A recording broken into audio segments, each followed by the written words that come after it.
Assalamualaikum warahmatullahi wabarakatuh. Perkenalkan, nama saya Marsyananda Putri dengan nomor induk mahasiswa P2324014 dari program studi Diploma 3 Budidaya Ternak Fakultas Sekolah Vokasi Universitas 11 Maret Surakarta.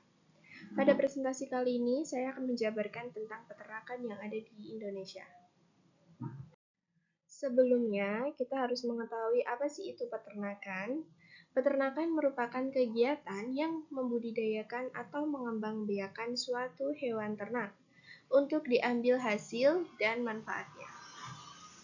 Biasanya, kegiatan peternakan ini dilakukan oleh perseorangan maupun perusahaan. Perseorangan yang melakukan kegiatan peternakan ini biasa kita sebut dengan kata peternak. Kemudian, definisi dari hewan ternak sendiri merupakan suatu hewan tertentu yang dipilih untuk diambil manfaat atau hasilnya. Biasanya, hasil dan manfaatnya ini dapat dikonsumsi baik secara pangan maupun sandang. Nah, hewan ternak sendiri umumnya terbagi menjadi 3 golongan, yaitu ternak ruminansia, ternak non-ruminansia, dan ternak unggas. Nah, merujuk pada klasifikasi antara ternak ruminansia, ternak non-ruminansia, dan ternak unggas, di sini dijelaskan bahwa hewan ternak ruminansia adalah hewan ternak yang berkaki 4 yang memiliki 4 lambung. Lambung tersebut adalah rumen, omasum, abomasum, dan retikulum.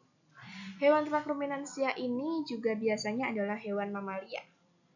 Kemudian ada hewan ternak non-ruminansia.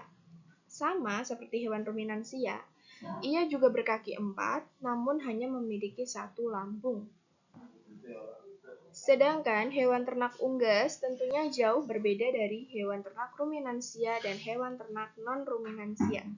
Hewan ternak unggas adalah hewan yang memiliki 2 kaki dan memiliki sayap serta bernafas menggunakan paru-paru. Meskipun beberapa ada juga yang bernafas menggunakan pundi-pundi udara. Unggas memiliki ciri khas, yaitu memiliki bulu yang hampir menutupi seluruh tubuhnya. Perbedaan antara unggas dan ruminansia ini juga dapat kita lihat dari cara mereka makan makanan. Unggas cenderung langsung menelan makanan tanpa mengunyahnya lewat paru, sedangkan hewan ruminansia terlebih dahulu mengunyah sebelum akhirnya masuk ke lambung. Memasuki pada ruminansia, di Indonesia, hewan ternak ruminansia yang dibudidayakan adalah ternak sapi, kerbau, kambing, dan domba.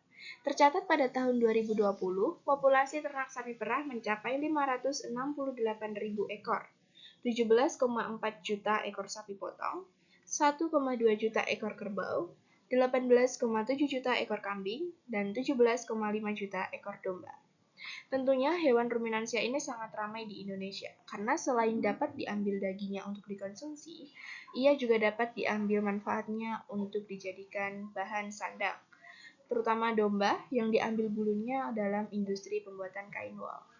Namun, tingginya angka populasi itu belum cukup untuk memenuhi kebutuhan penduduk. Pasalnya, peternakan di Indonesia bersifat social security, yaitu keadaan di mana masyarakat melakukan pemotongan atau penjualan daging hanya pada saat tertentu.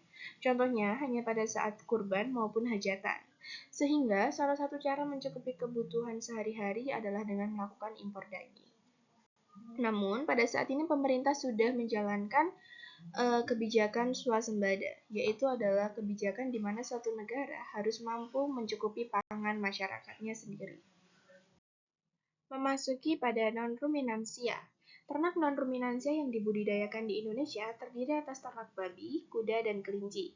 Data pada tahun 2018, PPID Pertanian Indonesia menyampaikan jumlah ternak babi mencapai 8.542 ekor, ternak kuda mencapai 421 ekor, dan ternak kelinci mencapai 1.251 ekor. Hewan non-ruminansia ini masih cukup sulit dikonsumsi seluruh masyarakat, karena tidak meratanya populasi hewan tersebut, sehingga menyebabkan kesenjangan harga. Seperti contohnya hewan babi. Saat ini, populasi babi sangat banyak dijumpai di Bali. Namun, populasi babi ini sangat sulit ditemukan di wilayah Papua. Oleh sebabnya, harga daging babi di Bali dan harga daging di Papua juga mengalami kesenjangan harga, dari yang mulai normal, murah, sampai yang paling mahal. Memasuki pada ternak unggas. Ternak unggas di Indonesia sendiri terdiri atas ternak ayam, bebek, angsa, burung puyuh, dan kalkun. Di Indonesia, ternak unggas terbesar adalah ternak ayam. Menurut data tercatat pada tahun 2022, jumlah populasi ayam ras pedaging atau yang biasa kita sebut ayam broiler mencapai 3,17 miliar. Wah, sangat tinggi ya angka populasinya. Mengapa sih ayam ras pedaging atau ayam broiler saat ini diminati oleh para penduduk di Indonesia?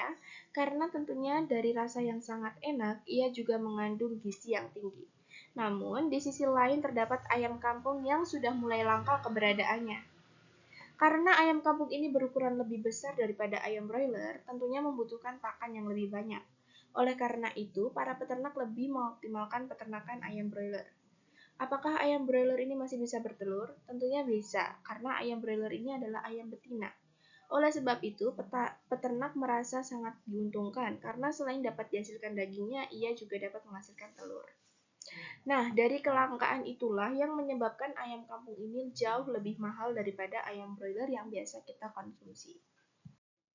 Dan itulah penjabaran dari peternakan yang ada di Indonesia beserta populasinya. Dan di sini saya izin melampirkan bukti dari plagiarisme scan report dari artikel yang sudah saya bikin. Terima kasih.